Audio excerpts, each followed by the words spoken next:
Ici Satou. On dit que les garçons grandissent vite, mais il n'y a pas que les garçons qui peuvent changer radicalement après un certain temps. Je dirais même que les filles changent encore plus radicalement. Quand es-tu arrivé à Labyrinth City? Tard hier soir. Zena et ses amis avaient rejoint une force appelée le corps d'entraînement d'élite de Labyrinth City Selivra. J'avais déjà remarqué sur ma carte qu'elle était à Labyrinth City Selivra, mais ça aurait été un peu bizarre d'arriver par hasard à leur base, alors j'ai attendu. Excusez-moi, pardonnez-moi, reculez, s'il vous plaît et merci. Sans vergogne. Zena et moi n'avions même pas remarqué que nous étions encore enlacés pendant que nous parlions, mais Arisa et Mia se sont faufilés entre nous et nous ont écartés. Lorsqu'elle a remarqué notre position, Zena a agité les mains frénétiquement et a reculé. Je suis désolée, je suis tellement stupide. Pas du tout, je suis contente que tu sois aussi impatiente de me revoir. Zena avait toujours eu un côté passionné inattendu. Lors de nos retrouvailles lors de l'incident du labyrinthe de Seriou, elle m'avait pratiquement plaqué au sol. C'est ta chérie, Satou? La maîtresse de guilde s'approcha pour se mêler de mes affaires. Voici une alliée qui m'a beaucoup aidé à Seriou, mademoiselle Zena de la maison Marientei, une soldate magique de l'armée du comté. Ma présentation fit légèrement s'assombrir Zena. Aurais-je dû la présenter comme une amie chère? Derrière nous, la foule murmurait des rumeurs sur le comté de Seriou. J'ai entendu dire qu'un nouveau labyrinthe s'était formé là-bas. Ils ont été attaqués par un puissant démon, mais ils s'en sont sortis indemnes. Leur armée force tous les soldats à combattre des wyverns. Ce devait être un endroit plutôt célèbre, si tant de gens le connaissaient, même sur un territoire à l'autre bout du royaume. Dame Zena. Lisa posa sa lance criquet par terre et s'agenouilla pour témoigner son respect à Zena. Je m'appelle Lisa. Tu ne te souviens peut-être pas de moi, mais tu nous as sauvé la vie à Seriou. C'est grâce à toi que nous avons pu servir notre maître bien-aimé et devenir plus forts. Je ne saurais trop te remercier. Elle avait déjà remercié Zena lors de notre rencontre dans le labyrinthe du démon, mais Lisa avait un sens du devoir très développé. Bien sûr que je me souviens de toi. Zena parut gênée face à l'approche de Lisa. Waouh, Lisa à la lance noire a déposé son arme. Cette fille doit être incroyablement forte pour lui avoir sauvé la vie. Je suppose que les rumeurs selon lesquelles l'armée de Seriou considère les wyverns comme une menace faible sont vraies. Cette fille est un peu quelconque au premier abord, mais en fait, elle est plutôt mignonne, non? La galerie de cacahuètes commençait à devenir agaçante. Reconnaissante? Merci, monsieur. Les gestes de Lisa rappelèrent à Tama et Pochi qui étaient Zena, et ils s'agenouillèrent rapidement près d'elle. Bien que je n'ai pas grand-chose à vous offrir, n'hésitez pas à me faire savoir si nous pouvons vous aider. Avec la permission du maître, nous accourons à votre secours à tout moment. Mon Dieu, vos remerciements sont plus que suffisants. Rougissant, Zena repoussa poliment l'offre sérieuse de Lisa. Avec sa force actuelle, Lisa pourrait probablement vaincre une wyvern en solo, voire un dragon. Oh là là, monsieur. Pochi perdit l'équilibre et trébucha, puis fit « Hi, monsieur », pour dissimuler sa gêne. Mademoiselle Zena finit par rire à son tour. Tout le monde autour de nous sourit au geste adorable de Pochi. Mais soudain, la voix bourrue d'un homme rompit l'atmosphère paisible. Lisa de la lance noire. Je suis Kérune, chevalier de la lance blanche. Je te défie en duel. L'homme qui se faisait appeler Kérune était équipé d'une lance blanche et d'une armure familière, celle d'un chevalier sacré. Maître, puis-je? Bien sûr, allez-y, mais ne le tuez pas. Oui, monsieur. À côté de moi, j'entendis Zena s'exclamer, paniquée. Quoi? Ah, tu ne seras plus aussi confiante une fois qu'on aura commencé. Le chevalier sacré Kérune prépara sa lance, l'air sûr de lui. Attends, tu comptes te battre ici? Il est interdit de se battre dans le hall de la guilde. Sortez, s'il vous plaît. Un champ de bataille temporaire avait été installé devant la garnison de l'armée du labyrinthe. Lors des événements spéciaux à Labyrinth City, il était très courant que les gens s'emportent et déclenchent des combats. Comme de nombreux habitants de la ville étaient de redoutables combattants, ils devaient prendre des mesures comme celle-ci pour éviter la destruction des bâtiments. Très bien, Lisa hocha la tête et fit signe au chevalier de la suivre hors de la guilde. Satou, tu ne devrais pas l'accompagner? Zena jeta un regard inquiet à la silhouette de Lisa qui s'éloignait et à mon visage. Tout va bien, Lisa pourra gagner sans le blesser, j'en suis sûre. Il y avait une différence de niveau importante, donc le combat serait probablement à sens unique. Si j'allais assister, Lisa risquait de se laisser emporter et de le blesser davantage. Mais, il avait l'air très costaud, non? Zena n'avait peut-être pas réalisé à quel point Lisa était devenue forte. Ne vous inquiétez pas, Lisa est forte, monsieur. Tama et Pochi ont souri à Zena, nerveux, pour la rassurer. Vous êtes sûr que tout ira bien? Oui, Lisa peut tout à fait gérer, ai-je dit. Alors qu'elle ouvrait la bouche, probablement pour nous demander pourquoi nous étions si confiants, une jeune voix nous a interrompus. Ah, Arisa, te voilà. Arisa, Lady Mia, venez sur scène tout de suite, s'il vous plaît. Pochi et Tama aussi. On a demandé à la première partie de gagner du temps, mais ça ne va plus durer. Les jeunes servantes Irunia et Jenna des Lovely Wings, chargées de l'animation sur scène, sont venues chercher Arisa et les autres. Ah oui, elles ont dit qu'elles donnaient un concert. Ouah, c'est déjà l'heure? J'ai complètement paumé. J'ai oublié. Dépêchez-vous? Oh non, monsieur. Le groupe des plus jeunes courut vers l'estrade, puis marqua une pause. Maître, arrêtez de flirter et venez nous voir. C'est vrai, monsieur. Je veux que vous voyiez nos exploits de près, monsieur. D'accord, je serai juste derrière vous. Promis. Attendez, j'ai fait signe aux jeunes enfants tandis qu'ils s'enfuyaient. Eh bien, si ce n'est pas le petit ami de Zena. Pas étonnant qu'elle soit partie si vite. Ils se sont retrouvés plus tôt que prévu, hein? Le reste de l'escouade de Zena, Lilio l'éclaireuse, Miss Lou le tank et la charmante épéiste Miss Yona, nous a rejoints à travers la foule. Je suis désolée. Je sais qu'on avait encore des choses à faire. Tout va bien. Je suis sûre que vous avez beaucoup de choses à vous dire, alors on peut s'en occuper. Tandis que Zena s'excusait, Mademoiselle Yona lui adressa un sourire presque maternel. D'ailleurs, il reste encore beaucoup de temps avant de devoir se présenter. Prends ton temps pour raviver ta relation. Zenachi, je te donne la permission. Tu vas lui sauter dessus, d'accord? Fais une pause dans ta relation amoureuse pour aller manger un morceau, quand même. Lilio, Lou, on ne va pas faire de commentaires, hein? N'oublie pas de te retrouver à la porte ouest quand midi sonnera, ma chère. Sur ces mots, le trio de camarades de Zena disparut dans la foule. Franchement, vous tous. Zena brandit le poing après le départ de ses amis, mais un léger sourire apparut sur son visage. Elle n'était probablement pas si en colère que ça. Bon, Satou, je vais boire de l'alcool gratuit. Le maître de guilde et ses compagnons disparurent également dans la même direction que l'escouade de Zena. Sans la galerie de cacahuètes, Zena et moi étions les deux seules personnes restantes. Alors, on est seuls. On dirait bien. J'ai regardé autour de moi et j'ai acquiescé en acquiesçant aux paroles de Zena. Pour une raison inconnue, Zena semblait un peu abattue. Ce type est vraiment horrible. Cette jolie fille essaie de mettre l'ambiance, et il la laisse tomber. Il a fallu des commentaires grossiers de la foule pour que je le remarque. Zena m'avait murmuré d'une voix de jeune fille, mais j'avais simplement répondu normalement, sans réfléchir. Je suis désolée, mademoiselle Zena. Non, ce n'est rien, ne vous inquiétez pas. Zena semblait avoir entendu les commentaires de la foule elle aussi. Elle est devenue rouge vif et a agité les mains frénétiquement, visiblement gênée. Reprenant mes esprits, j'ai tenté de relancer la conversation. Alors, si votre escouade est avec vous, cela signifie-t-il que vous êtes ici en mission? Oui, nous faisons partie d'une force d'élite rassemblée sur ordre du comte. D'après ses explications, Zena et le reste de l'élite du labyrinthe avaient été envoyés ici pour étudier la gestion des labyrinthes et le maintien de l'ordre à ses livrats. Ils ont mentionné que vous vous rassembliez à la porte ouest, n'est-ce pas? Vous allez dans le labyrinthe? Oui, nous retrouverons des guides à midi pour y entrer et découvrir en quoi il diffère de celui de Serio. Je ne comprenais pas le lien entre entrer dans un labyrinthe et apprendre à le gérer, mais des représentants du gouvernement avaient également accompagné les forces de l'ordre. Peut-être allait-il faire des recherches sur ce point à la guilde.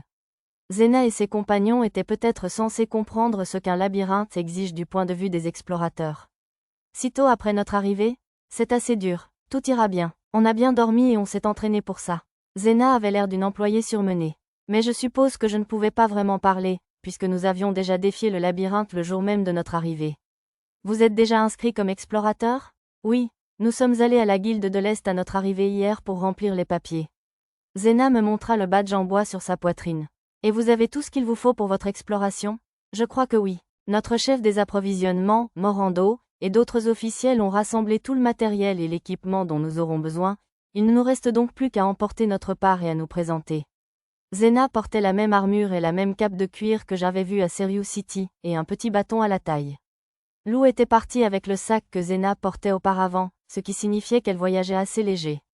Puisque mademoiselle Yona avait dit qu'on s'occuperait de tout à la guilde, techniquement, elle n'était pas obligée de rester ici, non? Alors, ton équipe va dans le labyrinthe à midi? Il restait encore 2 heures. Zena acquiesça, et nous décidâmes d'aller faire un tour au stand de restauration gratuite en chemin pour assister au concert d'Arisa et des autres filles. On y va, mademoiselle Zena? Oui, Zena et moi quittâmes le bâtiment ouest de la guilde. Il y a du monde. Oui, eh bien, il y a une sorte de festival aujourd'hui. Même là, il y avait beaucoup de monde. À plusieurs reprises, nous avons failli être bousculés par la foule. Avec autant de monde, on risque d'avoir du mal à se retrouver si on se sépare. J'imagine. Je pourrais encore la repérer si on se séparait, mais il serait peut-être difficile de se déplacer à contre-courant. On se tient la main. Alors, mademoiselle Zena? D'accord, Satou. Zena regarda timidement ma main tendue un instant, puis l'accepta timidement. Si une telle situation m'était arrivée au lycée, j'en serais peut-être tombée amoureuse. Je me sentais un peu coupable envers ma chère Miss Haas du village des elfes, alors je lui présentai des excuses en silence. Tu vas passer la nuit dans le labyrinthe? Non, on compte rentrer en fin de journée. Elle expliqua que cette fois, il prévoyait d'y passer une demi-journée pour s'assurer de ne pas manquer de matériel, puis de commencer à explorer sérieusement le labyrinthe et d'y passer la nuit dans 2 jours. Alors, tu as demain et le surlendemain de libre? Je ne suis pas sûre pour les deux, mais je sais qu'on a une pause demain. Zena leva les mains, enthousiaste, en répondant. Si tu veux, je peux te faire visiter Labyrinth City. Vraiment? Ce serait merveilleux, répondit-elle avec un sourire éclatant. Ah, c'est l'homme du jour. Eh, monsieur, on pourrait raconter vos aventures un de ces jours. Vous nous offrirez un verre, hein? C'est nous qui l'inviterions, crétin. De nombreux habitants et explorateurs que je ne connaissais pas m'ont salué, peut-être à cause du défilé de tout à l'heure. Zena a semblé mal comprendre et a fait une remarque dubitative. J'avais l'air d'avoir beaucoup d'amis. Eh, monsieur, pour vous, je ne vous ferai même pas payer. Aïe, en chemin, des femmes de tous âges m'ont abordé, mais la charmante dame qui semblait les diriger a interrompu leur conversation en remarquant Zena à mes côtés. Oh là là, je vois que vous avez une adorable jeune femme avec vous. En partant, elle m'a murmuré à l'oreille, d'un ton séduisant, passez nous voir un de ces jours. D'après mon écran de réalité augmentée, elle travaillait dans une sorte d'établissement pour adultes haut de gamme.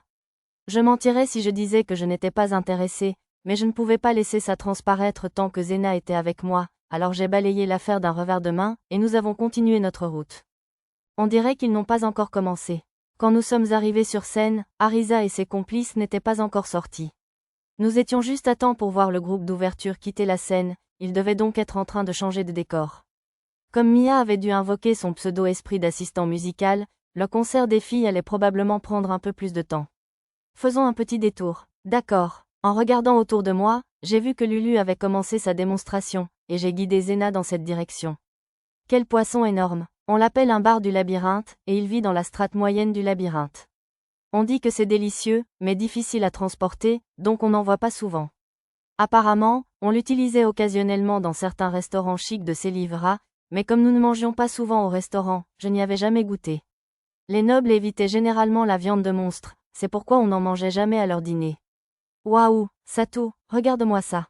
Quel couteau énorme, s'exclama Zena, surprise, en voyant ce couteau géant de la taille d'une épée large, une copie de moindre qualité du couteau en oricalque que j'avais fabriqué dans les mers du Sud pour découper des thons géants.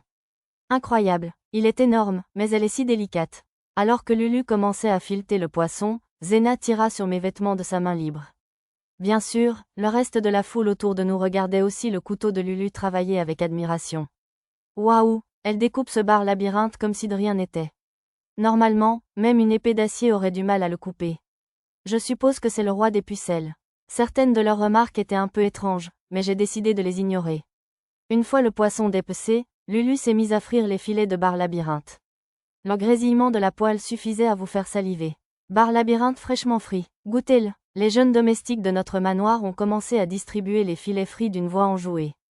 Les servantes Rosie et Annie, ainsi que la chef de cuisine, mademoiselle Mitteruna, étaient dans la cabine pour aider Lulu à cuisiner. Jeune maître, l'une des servantes m'a remarqué dans la foule. Salut, merci pour tout votre travail. On pourrait avoir 2 parts? Oui, tout de suite. La jeune servante, pleine de bonne humeur, a imité la pose de salut si caractéristique de Pochi et Tama. J'ai entendu Zena murmurer d'un air interrogateur, jeune maître, et j'ai expliqué qu'elle était une domestique employée chez nous. Quand je me suis retournée, la petite servante était toujours figée dans la même pose. Attendez, hein, il y a une nouvelle dame avec vous. Elle semblait surprise par la présence de Zena. Le regard de la petite fille allait et venait entre nous et Lulu, qui cuisinait toujours derrière elle. Ne vous inquiétez pas, Lulu la connaît déjà. Oh, allez, je vais chercher votre poisson. La servante ricana maladroitement, oubliant ses bonnes manières, et se précipita vers son box. Elle et les autres servantes avaient beaucoup appris sous la tutelle de Lulu, elle devait donc être de son côté. Merci d'avoir attendu, jeune maître. Merci. J'acceptai les filets de poisson frits emballés dans du papier sulfurisé que me tendait la servante et en tendis un à Zena. Elle hésita un instant avant de lâcher ma main et de prendre le poisson. Mieux vaut les manger tant qu'ils sont encore chauds. D'accord. Le bar labyrinthe ayant une apparence plutôt grotesque, Zena parut d'abord réticente, mais elle rassembla son courage et en mordit une bouchée en me voyant m'y mettre. C'est délicieux. Les yeux de Zena s'écarquillèrent de surprise. Waouh! Ça n'avait pas l'air appétissant, mais le goût est si délicat. Même si ça ressemble à une croquette sérieux, ça fond vraiment dans la bouche. Et cette sauce blanche se marie à merveille avec. Après sa première bouchée, Zena déversa un torrent d'opinions. En quelques instants, son filet de poisson frit avait disparu dans son estomac. C'était tellement bon. Elle a un talent incroyable pour son jeune âge. Entendre Zena vanter la cuisine de Lulu m'a rendue aussi fière que si elle était ma propre enfant. Merci beaucoup. Lulu est vraiment l'une des meilleures chefs de Labyrinth City. Tout en me vantant un peu, j'ai balayé du regard les alentours pour cacher ma gêne. Devant moi, une longue file d'attente s'était formée le temps de déguster nos filets. Vu leur goût, il n'était pas surprenant qu'il y ait autant de monde. Lulu, c'était tellement bon. Maître, je ne savais pas que vous étiez là. Lulu a esquissé un sourire en me voyant. J'ai aussi regardé votre démonstration. C'était fantastique. Oh là là, j'ai encore beaucoup de chemin à faire, monsieur. Malgré son sourire timide, sa main s'activait sans relâche, aussi experte qu'un chef chevronné. Ses talents culinaires étaient si impressionnants que je pouvais l'imaginer devenir une référence dans tout le royaume de Shiga dans un avenir proche. Bon, je ne veux pas vous gêner. On ferait mieux de se dépêcher. Lulu semblait occupée, alors je lui ai fait signe et nous avons quitté le stand de friture. On dirait que ça va commencer. Le concert des enfants commençait à peine lorsque nous sommes retournés sur scène. En plus des sièges nobles, il y avait des places réservées pour notre groupe, puisque nous étions les vedettes du jour, mais Nana, qui s'occupait des enfants de l'orphelinat, était la seule assise. J'ai essayé de m'y rendre aussi, mais il y avait tellement de monde que nous avons décidé de nous asseoir aux places ordinaires.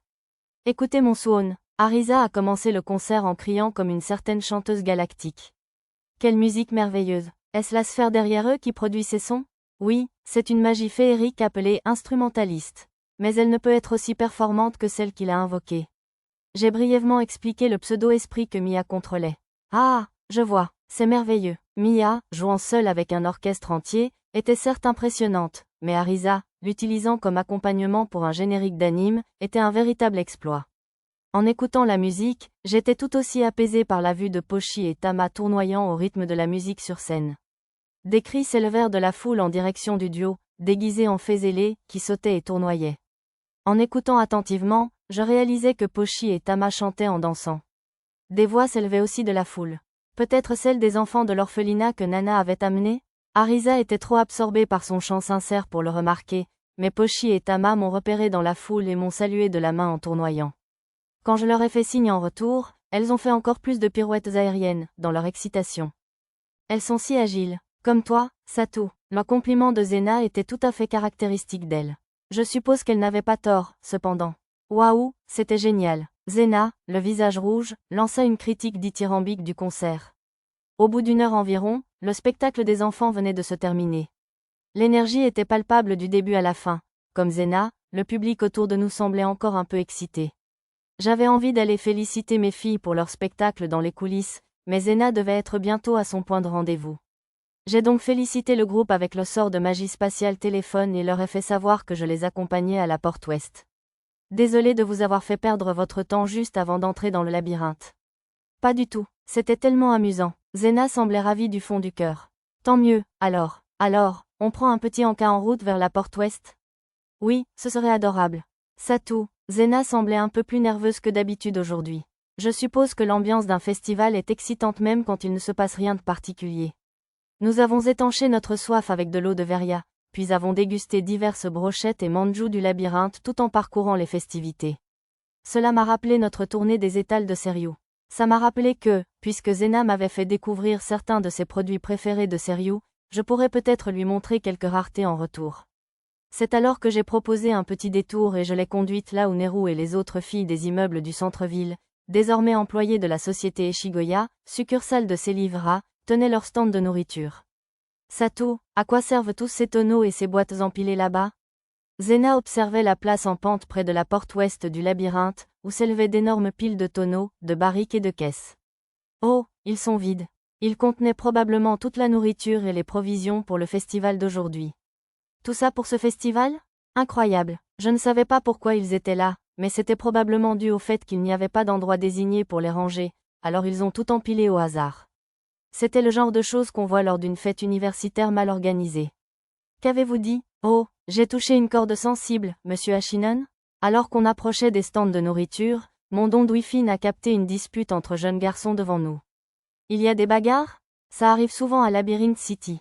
Les voix nous semblaient familières, mais comme je ne pensais pas qu'un adulte ait le droit d'intervenir dans une dispute entre enfants, on l'a ignoré et on a continué à avancer. On aurait dit qu'il était assez loin des stands de nourriture, donc on ne se laisserait probablement pas prendre. Eh, content de vous voir, monsieur. Venez manger un morceau. Nehru, une jeune fille rousse d'un certain âge, nous a fait signe depuis l'un des stands et nous a appelés d'un ton nonchalant. Comme elle travaillait devant une plaque de fer brûlante, elle portait un débardeur qui me forçait à détourner soigneusement les yeux. Bonjour, mademoiselle Nehru. Quel que vous avez? Ouais, parce que tout le monde mange gratuitement aujourd'hui, grâce au supérieur. Ça a été comme ça toute la matinée. Ah, alors, des enfants qui n'avaient pas les moyens d'acheter beaucoup de nourriture faisaient la queue pour manger autant qu'ils le pouvaient. On allait probablement devoir faire la queue pendant au moins 1 heure pour avoir quelque chose. Je ne pense pas qu'on arrivera à temps à votre point de rendez-vous si on attend dans cette file. On change de stand, mademoiselle Zena? Dommage, mais je crois que je repasserai une autre fois. Zena regarda les panneaux et hocha la tête, l'air déçu. Comme tant d'autres, son appétit avait probablement été attiré par les chefs-d'œuvre de Tama, les takoyaki tournoyants, les croquettes dansantes, les brochettes gagnantes et les frites volantes. Voilà, jeune maître, quelqu'un m'a tendu des paquets de takoyaki et les autres plats. C'était Paulina, la gérante de l'entreprise Eshigoya. On ne voudrait pas couper la queue, quand même. J'ai tenté de refuser ce traitement de faveur avec culpabilité, mais elle a secoué la tête en souriant. On fête tes exploits aujourd'hui. Je suis sûre que ça ne dérangera personne. Elle a regardé les gens dans la file, qui ont tous souri et ont acquiescé. Oui, bien sûr, c'est grâce à vous qu'on mange tant de bonnes choses aujourd'hui. Eh bien, merci beaucoup. Alors, j'ai salué les gens dans la file et j'ai accepté le paquet de Paulina. Satou, cette fête, c'est pour toi? Zena a incliné la tête, perplexe. Tu sais ce qu'on fête aujourd'hui, Zena? Oh oui, je pensais. Zenachi, par ici. Une voix forte a interrompu les paroles de Zena. Lilio, au milieu de la foule qui regardait la dispute des enfants se trouvaient Lilio et le reste de l'équipe de Zena. Tous trois tenaient des emballages. Vous êtes aussi en rang? Ces takoyakis sont excellents. Les brochettes aussi. J'ai préféré les frites. Zena goûta chacune de leurs recommandations, s'exclamant à chaque fois, délicieux. Ça ne me dérangeait pas de manger debout, mais je préférerais peut-être m'asseoir quelque part. En cherchant une place du regard, mon regard croisa une jeune fille. Monsieur Satou, s'exclama-t-elle. Monsieur Satou, par ici, non? C'était la princesse Messia du royaume de Nolork, qui sautillait de joie et me saluait de la main. C'était une amie d'Arisa et de Mia, mais après l'avoir sauvée du roi pilleur Ludaman, nous ne l'avions pas beaucoup vue entre l'entraînement de mon groupe et notre combat de maître de salle. Derrière elle se tenait Ravna, sa chevalière, au visage impassible et fiable. Je ne pouvais pas les ignorer. Je me suis dirigée vers elle, un repas à la main. Bonjour, princesse Messia. Salutations. Permettez-moi de vous féliciter pour vos exploits. La princesse porta la main à son visage et soupira avec un large sourire. Elle devait utiliser le don d'Éralion, le souffle de purification. Merci beaucoup, princesse. En effet. Et qui peut bien être cette jeune femme? En me retournant, j'ai vu que Zena me suivait. Voici une amie à moi qui a sauvé la vie de Lisa et des filles, Dame Zena Marientei du comté de Seriou. Mademoiselle Zena, voici son Altesse la princesse Messia du royaume de Nolork. Oh là là, ça n'a pas dû être une mince affaire de sauver l'incroyable mademoiselle Lisa, non? Une pépé princesse? Zena parut surprise et s'inclina vivement en signe de respect devant une princesse étrangère. Inutile d'être aussi formelle. Tout ami de sœur Satou est un ami à moi. Tu peux simplement m'appeler Messia. Zena ne fit que s'énerver davantage face à l'attitude amicale de la princesse. Chevalier héréditaire Pendragon, félicitations pour vos illustres exploits. Je tirerai des leçons de votre exemple pour mon propre développement. Tandis que j'observais leur interaction, le chevalier impassible me lança des louanges. Chevalier héréditaire? Pendragon? Les yeux de Zena s'écarquillèrent tandis qu'elle me fixait, comme sous le choc, en balbutiant. Comme je commençais à le soupçonner, Zena ignorait que j'étais devenu chevalier héréditaire honoraire de la baronnie de Munno et que j'avais pris le nom de Pendragon. À bien y penser, pendant notre promenade, tout le monde m'appelait « Monsieur ». Et elle n'avait sûrement pas vu le défilé ce matin. Mais était-ce vraiment quelque chose de si choquant? D'après la vicomte Nina de la baronnie de Munno, des chevaliers héréditaires de rang inférieur étaient nommés au moins plusieurs fois par an, quel que soit le territoire. Vous l'ignoriez? J'ai reçu le titre de chevalier héréditaire honoraire et j'ai pris le nom de Pendragon. J'étais presque sûre de l'avoir écrit dans la lettre que je lui avais envoyée de Munno City. Oh, alors attends, ce festival est pour toi? Lilio passa la tête derrière Zena. Pas seulement pour moi, on a défié le maître de chapiteau en grand groupe. Pour être encore plus précis, le festival était pour mes enfants, et je les accompagnais simplement. Je crois vous avoir écrit à ce sujet dans la lettre que je vous ai envoyée depuis la baronnie de Munro. Tu ne l'as peut-être pas reçue? Non, la dernière lettre que j'ai reçue venait de Sedum City, dans le comté de Kuanu. Elle était partie pour Labyrinth City après ça, c'est pourquoi elle n'avait plus reçu de lettre. Contrairement au Japon moderne, le courrier mettait beaucoup de temps à arriver à destination dans ce monde, et parfois même pas du tout. Ce genre de problème était donc inévitable. Eh bien, quand je te ferai visiter Labyrinth City demain, je pourrai aussi t'emmener dans un bon restaurant. Si tu veux, je te raconterai tout. D'accord. Tu dois le faire, d'accord?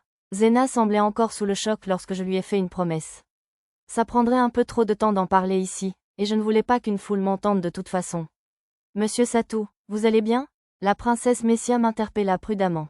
Oups, j'étais tellement occupée à calmer Zena que j'en oubliais la princesse. Mes excuses, princesse Messia.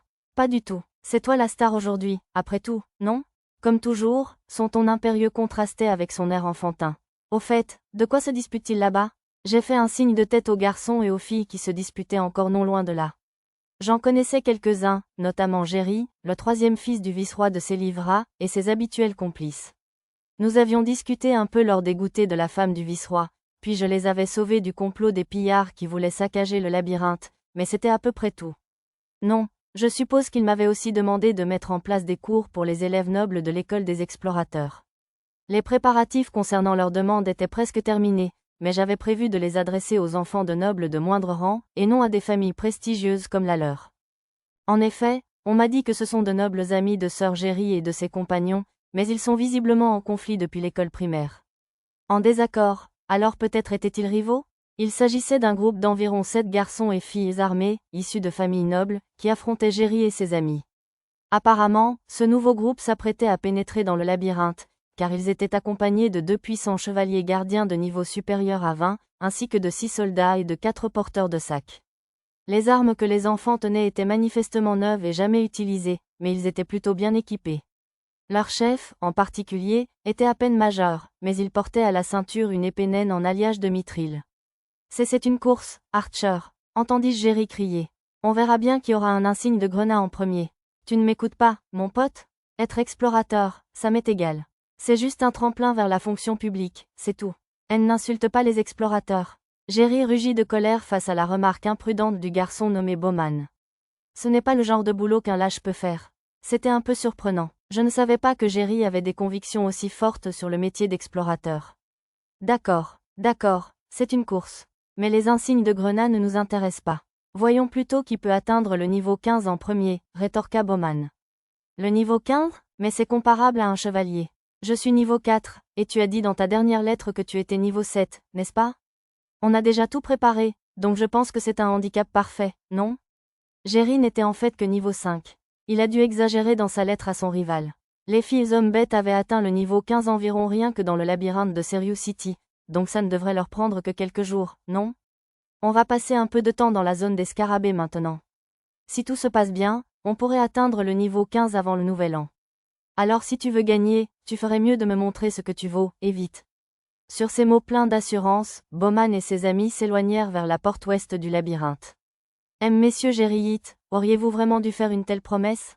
Cette question nerveuse venait de Luram, un jeune garçon potelé, ami de Jerry. Je le croisais souvent en train d'acheter à manger chez Nehru et au stand des autres filles en sortant du labyrinthe, alors c'était peut-être l'enfant que je connaissais le mieux du groupe. C'est. Les nobles ne reviennent jamais sur parole.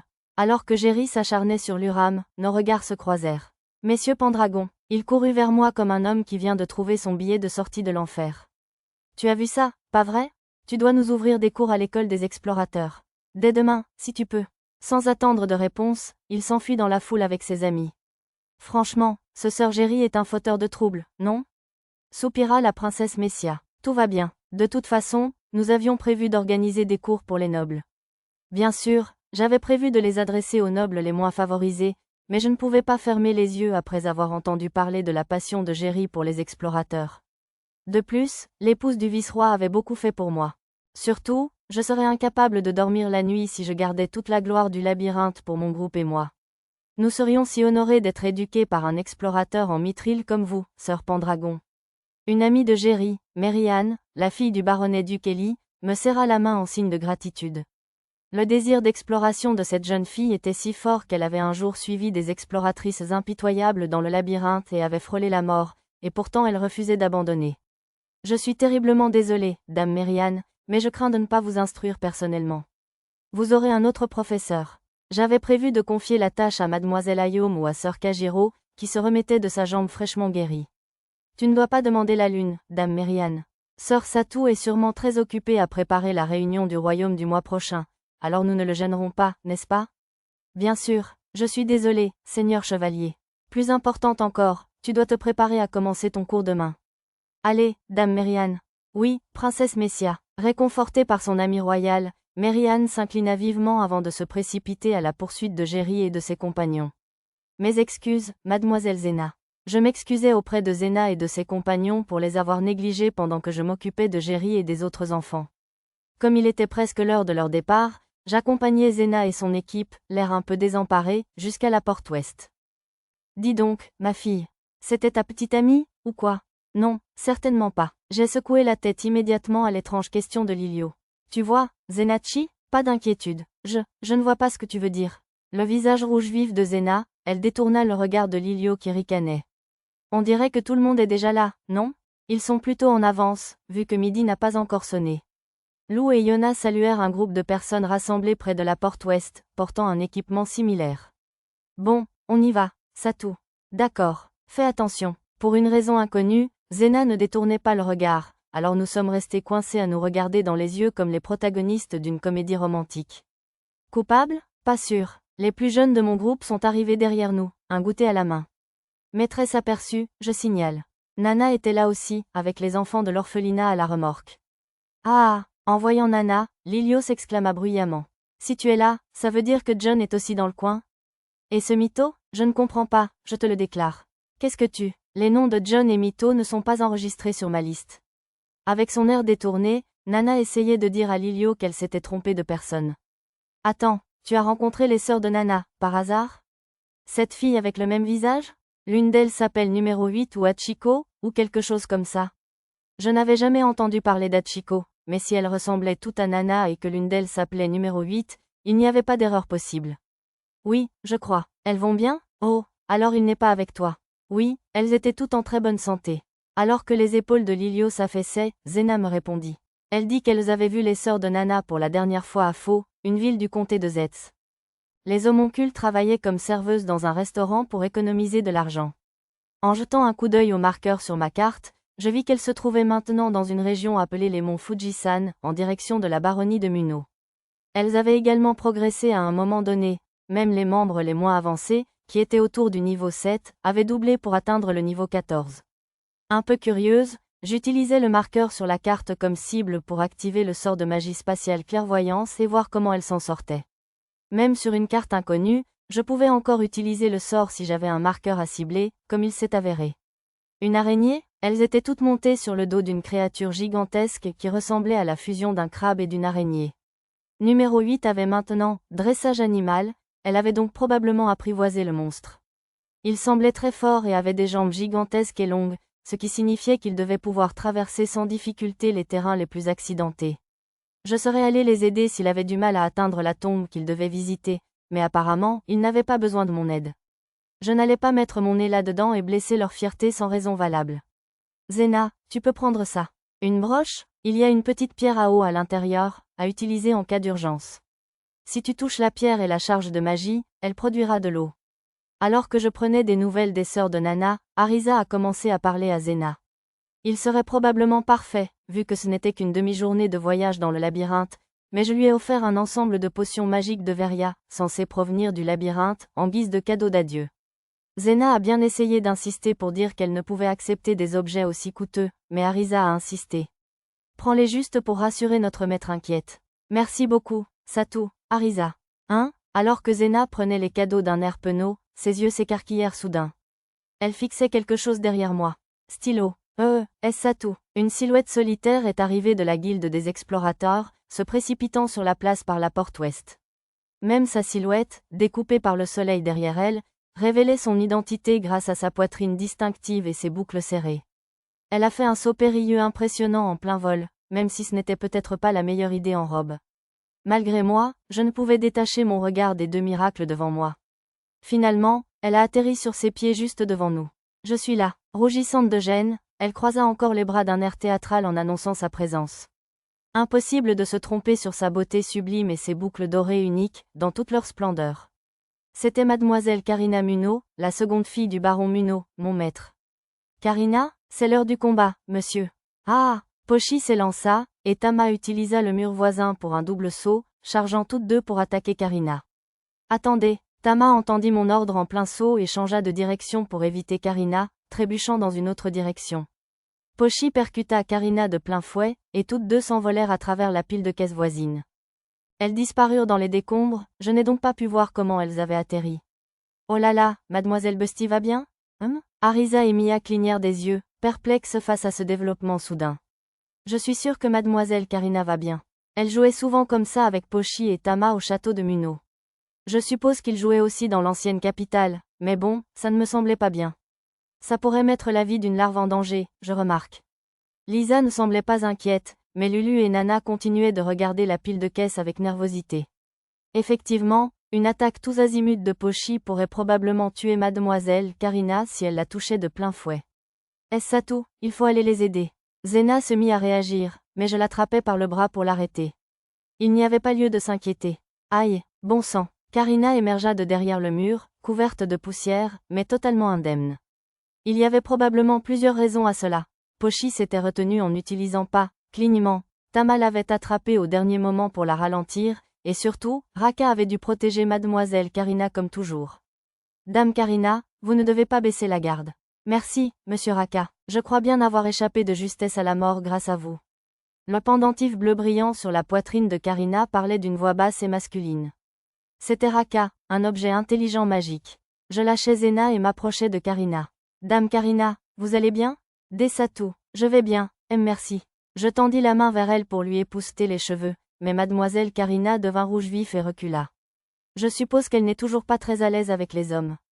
Zenachi, le capitaine dit que nous allons bientôt entrer dans le labyrinthe. D'accord, j'arrive, appela Lilio, qui était avec le reste du corps d'entraînement d'élite de Célivra, la cité labyrinthe, d'une voix forte. Satou, je suis désolé, on dirait que je dois y aller. D'accord, soyez prudent. Zena semblait vouloir poser des questions sur Karina, alors j'ai promis de lui expliquer toute la situation pendant que je lui ferai visiter Labyrinth City le lendemain. Satou, tu as l'air très proche de cette jeune femme, hein? Une fois Zena partie, Karina a posé sa main sur mon épaule et l'a serrée plus fort à chaque seconde. Pourrais-tu, s'il te plaît, ne pas donner l'impression que je suis un petit ami infidèle? Pochi? Tama est revenue avec une Pochi à l'air penaud, de l'autre côté des décombres.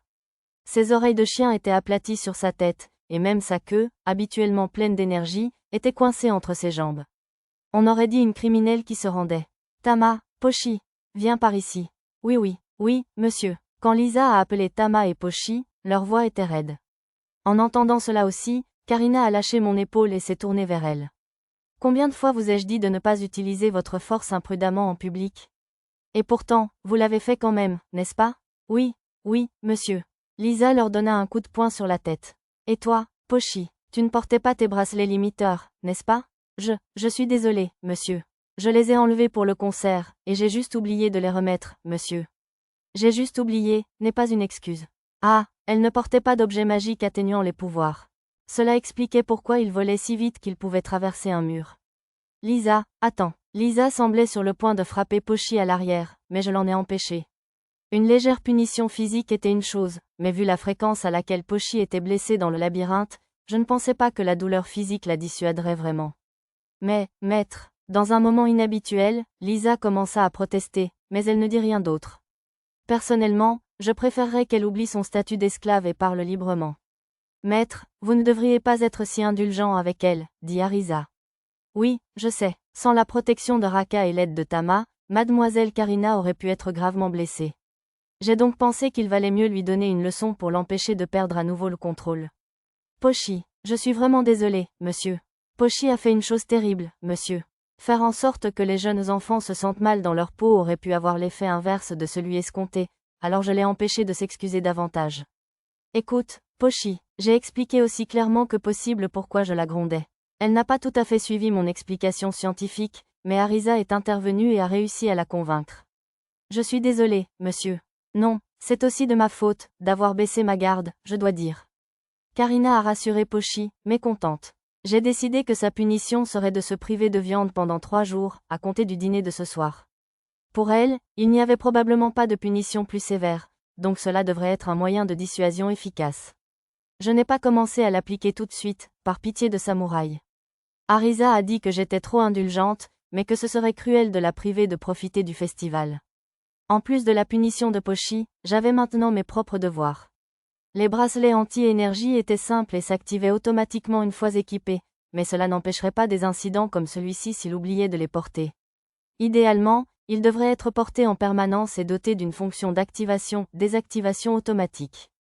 En fait, un objet intelligent comme le Raka de Miss Karina serait idéal. Je ne pensais pas pouvoir créer quelque chose d'aussi sophistiqué, mais avec toutes mes connaissances et mon équipement actuel, je pourrais probablement en faire une copie de moindre qualité. J'ai décidé de m'y mettre ce soir-là. Dame Karina, où êtes-vous? Lorsque j'ai entendu quelqu'un appeler Karina de l'autre côté de la foule autour des stands de nourriture, j'ai regardé et j'ai vu Erina, l'une de ses servantes. Contrairement à Karina, qui avait pris un raccourci avec ses sauts de plusieurs mètres, ses servantes couraient sur un chemin normal. Erina, par ici. Ah, seigneur chevalier. Derrière elle se trouvait une soldate que je n'avais jamais vue auparavant, probablement une nouvelle recrue de la baronnie Munno. Pina n'est-elle pas là? Bien sûr, elle est allée à la guilde de l'Ouest pour te chercher. Mademoiselle Pina est dame de compagnie maintenant, pas servante gardienne, alors cette fille est la nouvelle. Erina poussa la nouvelle en avant et fit cette présentation incomplète. Notre collègue Taruna voulait venir aussi, mais elle n'a pas pu venir car elle a été chargée d'escorter les étudiants étrangers à l'ancienne capitale, à Bolvar City et ailleurs. Le renouveau de la baronnie Munno semblait bien se dérouler. En rejoignant Erina, je me présentais également à la nouvelle. Allons, Erina, ce n'est pas juste que tu gardes Sir Pendragon pour toi tout seul. Mademoiselle Karina se glissa entre Erina et moi, les bras croisés. Le volume de la voix avait augmenté depuis la dernière fois que j'avais vu ce spectacle, qui dégageait une attraction dangereusement envoûtante. Quelle magie, coupable, Mia tira sur mon oreille. Elle avait dû remarquer la direction de mon regard obscène, sain. Au fait, dame Karina. Je m'éclaircis la gorge et changeai de sujet. Qu'est-ce qui vous amène à Labyrinth City? Il n'était pas particulièrement rare que des enfants de nobles viennent à Labyrinth City, sans même compter l'exemple récent de Bowman et de ses amis, mais il s'agissait généralement de guerriers en quête d'entraînement militaire ou d'enfants de nobles pauvres en quête d'une fortune rapide dans le labyrinthe. Pour une noble intègre comme mademoiselle Karina, surtout parce qu'elle était la fille d'un seigneur féodal, une visite était plus inhabituelle. La baronnie de Munno n'était pas particulièrement prospère, mais dans ce monde, les seigneurs féodaux disposaient de pouvoirs spéciaux conférés par leur contrôle du cœur de la cité. Hormis quelques exceptions, comme lorsqu'elle s'est récemment rendue dans la capitale royale pour représenter la baronnie de Munno, il était peu probable qu'une personne comme Karina parte en voyage juste pour le plaisir. Pour devenir plus forte, bien sûr, Karina esquissa un sourire enfantin et enthousiaste. Elle choisissait donc l'option guerrière. Très cool, c'est notre Karina, monsieur. Vous pouvez travailler dur avec nous, monsieur. Oui, mais bien sûr. Peut-être même deviendrai-je l'assistante d'un héros un jour. Karina s'est enflammée pour Tama et Pochi. Comme d'habitude, elle était plus belle qu'intelligente. Je suis impressionnée que le baron Munno t'ait autorisé à venir. Eh bien, c'est, un secret. J'ai jeté un coup d'œil vers Erina et la nouvelle. Le baron n'était pas ravi, mais mademoiselle Nina a dit. Erina. Karina plaqua précipitamment une main sur la bouche d'Erina. Je suppose que Nina complotait quelque chose. Quand j'étais à la baronnie Munno, ils avaient évoqué une demande en mariage entre Karina et moi, mais avec leur renaissance en cours, il valait mieux pour elle épouser une famille respectable plutôt qu'un nouveau noble suspect et de rang inférieur comme moi. Mais bien sûr, cela n'aurait aucun sens de l'envoyer faire un voyage dangereux à Labyrinth City juste pour une cour conjugale. Il faudrait que j'obtienne les détails auprès de Pina, la dame de compagnie de mademoiselle Karina, plus tard. En tout cas, dame Karina. J'essayais d'empêcher Erina d'être étouffée par son employeur. Avez-vous déjà trouvé une auberge? Pas encore. Dame Karina mourait d'envie de vous voir. Erina. Karina serra de nouveau la bouche d'Erina. Tandis qu'elle rejouait le même scénario, la nouvelle s'agita avec anxiété. Désolée, Lisa, mais pourriez-vous contacter Miteruna et lui demander de préparer une des maisons d'hôtes pour recevoir des invités? Tout de suite, monsieur. Sur ce, j'accompagnai Karina et les autres à la Guilde Ouest pour retrouver Pina. J'ai quand même été surprise de vous voir ici si soudainement. Je n'avais reçu aucune lettre annonçant la venue de Karina à Labyrinth City. C'est une surprise, comme Arisa me l'a déjà dit. Karina semblait un peu contente d'elle. Comme elle bombait le torse en parlant, les secousses étaient encore plus violentes que d'habitude. Autour de nous, un murmure s'éleva chez des hommes captivés. Feu, regardez ça. C'est la vraie vie? Oh, mon Dieu, merci pour cette bénédiction. Je comprenais ce qu'il ressentait, mais ce dernier exagérait un peu. Zut, elle est magnifique. Ah, ma déesse de beauté. Tu m'as oublié. Un bel explorateur avec un grand bouclier s'est précipité vers Karina. Je ne t'ai jamais vu de ma vie. Avant que je puisse intervenir, Karina a utilisé l'augmentation de force de Raka pour projeter l'homme à travers la foule. Elle a envoyé Gel de la défense de fer valser d'un seul coup. Magnifique et fort. Attends, c'est le jeune maître? Alors c'est une autre de ses maîtresses. Bon sang, c'est lui qui s'amuse. Je devrais peut-être parler à certains de ces gens pour clarifier certaines choses. Satou, on a trouvé Pina. Mademoiselle Karina me tirait par le bras, se frayant un chemin à travers la foule. Je me sentais un peu comme un père en congé, ballotté par un gros chien excité.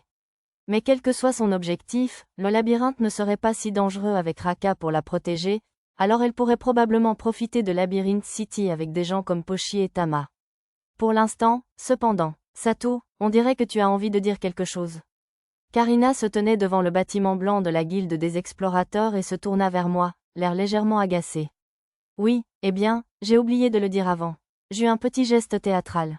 Bienvenue à Labyrinth City. Quel plaisir de vous voir. Les yeux de Karina s'écarquillèrent un instant, puis un sourire chaleureux s'illumina.